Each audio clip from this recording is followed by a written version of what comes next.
call on me. You can call on me. You can call on me. You can call on me. You can call on me.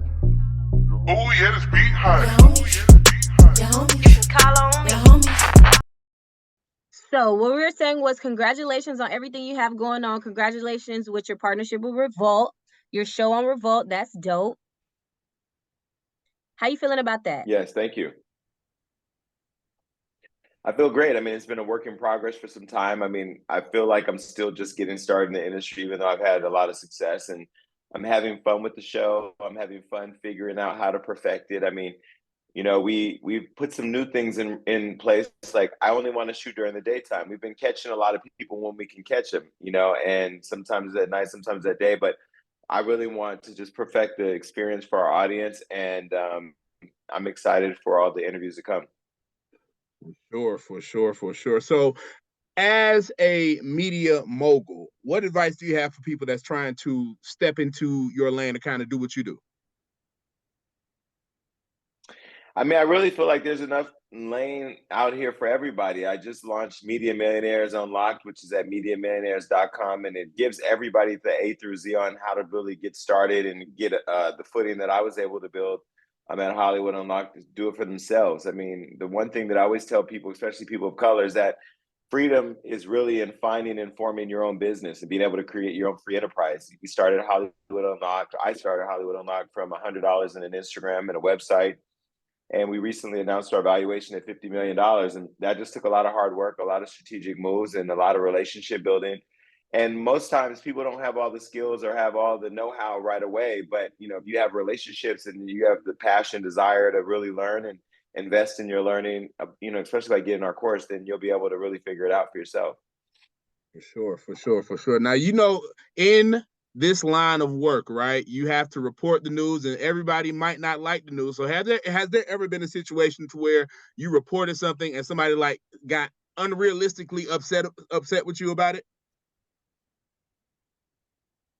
Yeah, I mean, recently when I co-hosted the Breakfast Club, I talked about the run-in with Odell Beckham, and we've grown out of that situation. But Odell had he wasn't happy with something that we did. I'm sure there's a lot of people that don't like the stories that we tell, but ultimately we're just a reflection of what's happening, whether it's we see it or we hear it or people report it or it's already being reported. And most of the times, I would say 80% of the times, we're sharing what's out there on the internet. So it's not like I'm out telling everybody's business. I have a lot of friends who happen to be famous and they trust me because I have integrity.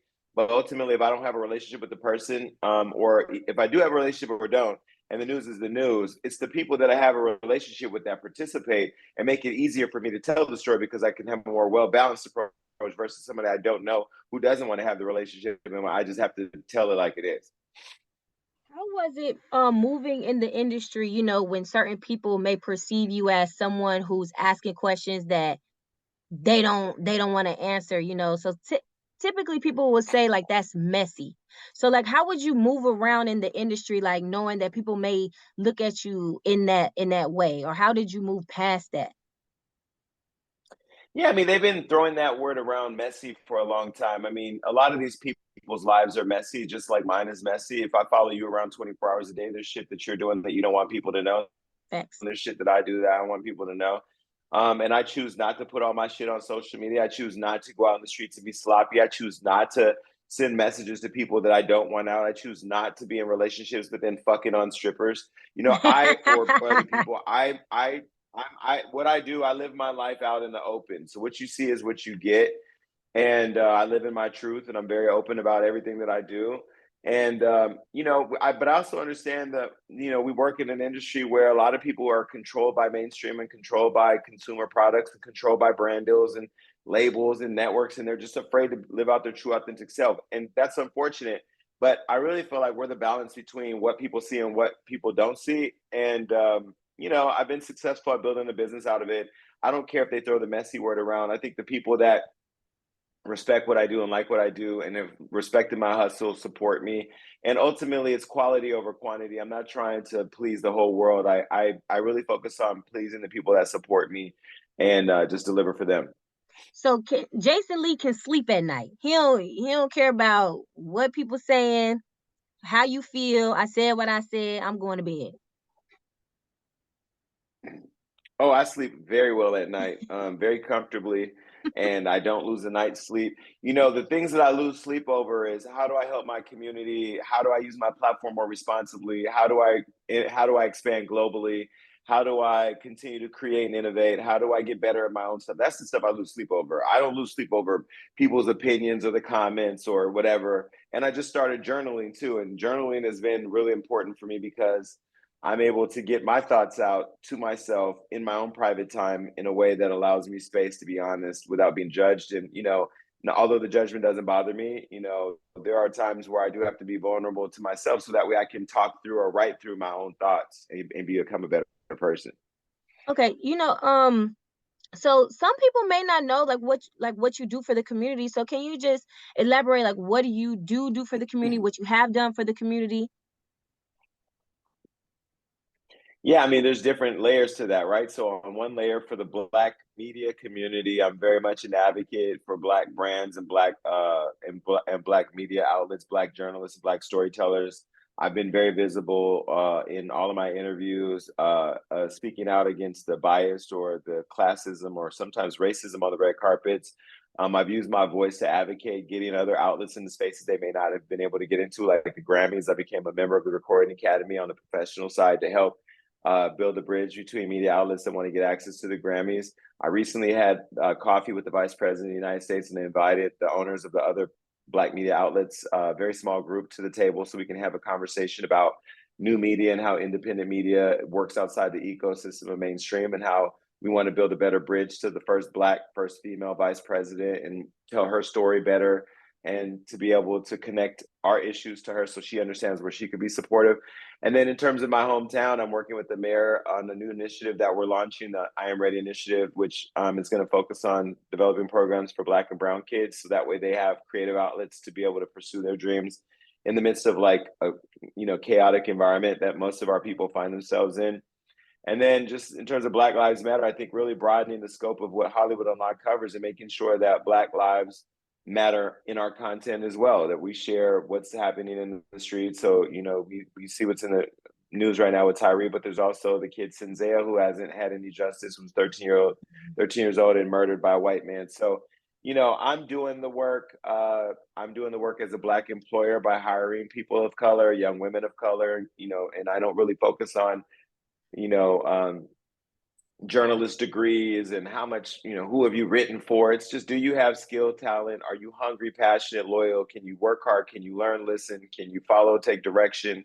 Can you take ownership of your work? And, do you want to see us be the best? I mean, that's really the job requirements to work for me. Of course, you have to be spelled right. You have to have experience in writing. And you have to, but do you need to know people? We know everybody. So that's not necessarily the thing. See, I can do all that, Jason. I'm telling you, look. Let me see my resume. I'm glad you're mentioning opportunities for other people. Now, of course, the brand is called Hollywood Unlocked, but do you ever have any plans of expanding into other major markets?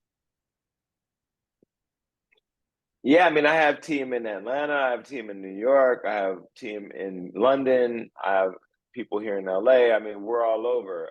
But again, Hollywood Unlocked really is the industry of Hollywood. The idea is peeling back Hollywood from an entertainment perspective. I mean, now we are expanding in Dubai. We're looking at expanding in Africa.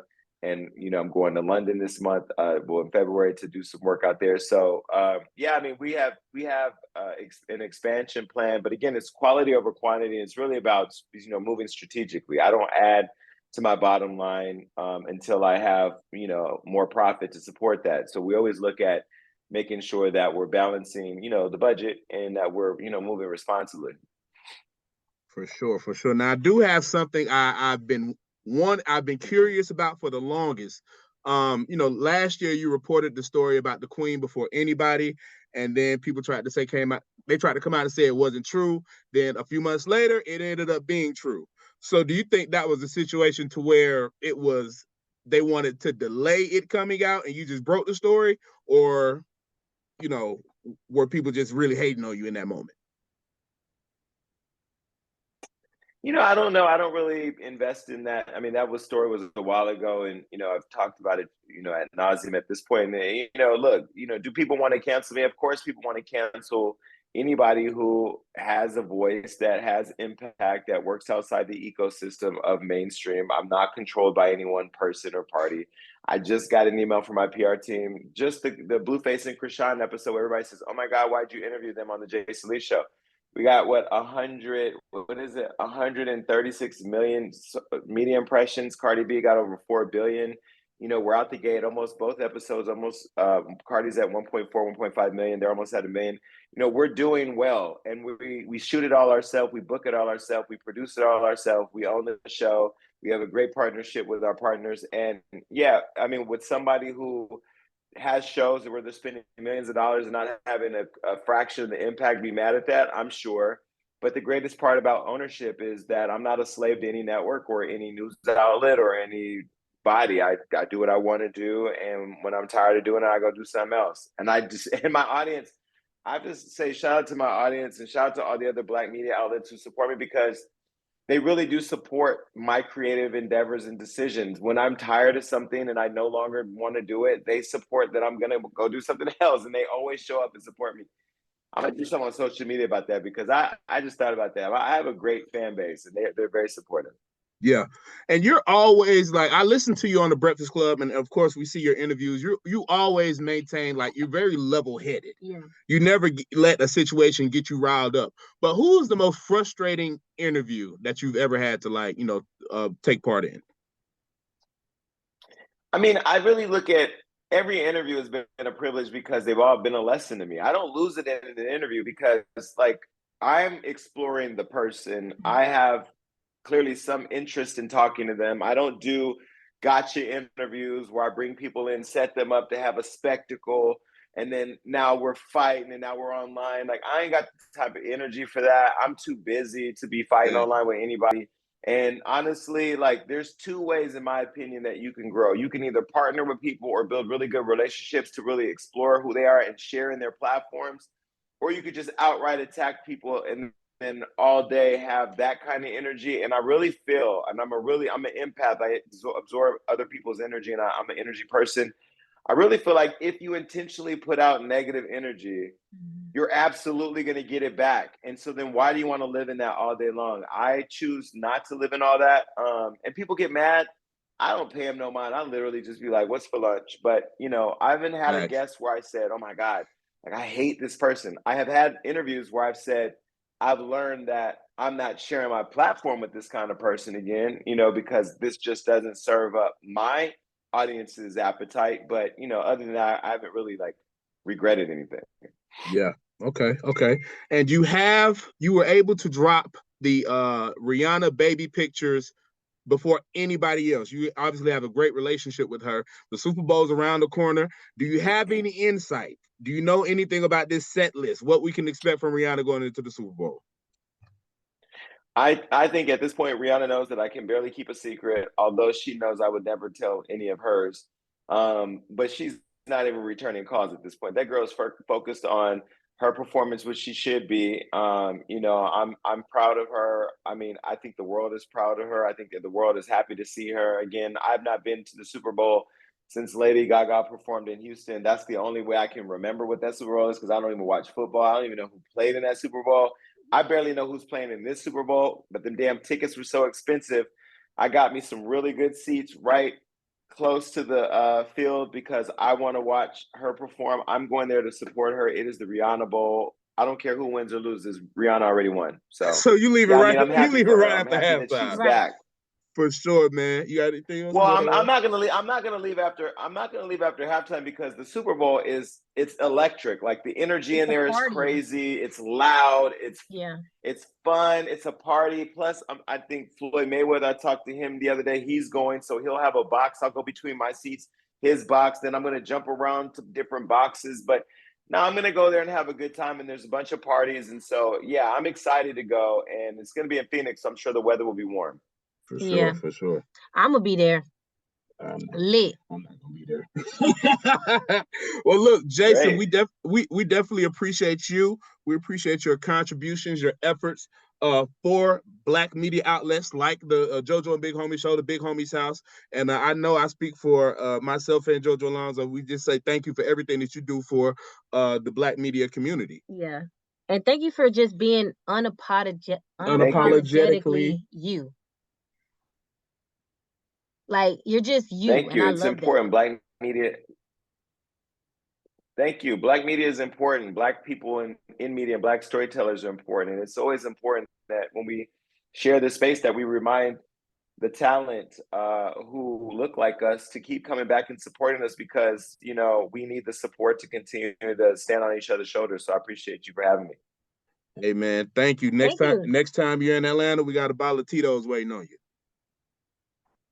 It's my favorite liquor. I'll be there. Hey, what's up with Jason Lee kicking it with the homie? Appreciate you. Thank you so much. Thank you. Of course. Thank you. Thank you. All right. Take care. Bye-bye. Take care.